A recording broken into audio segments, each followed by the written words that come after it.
So what I have for you guys right here is, of course, this G16 laptop. This is the new 2024 model from ASUS ROG.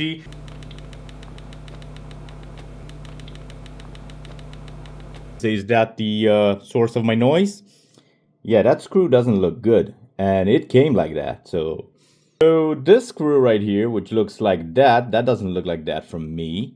It was actually a little bit loose, like maybe quarter of a turn. Let me see if I could turn it back more. So maybe that little screw was my issue. It seems that anyway I managed to fix this little guy and no more rattling sound.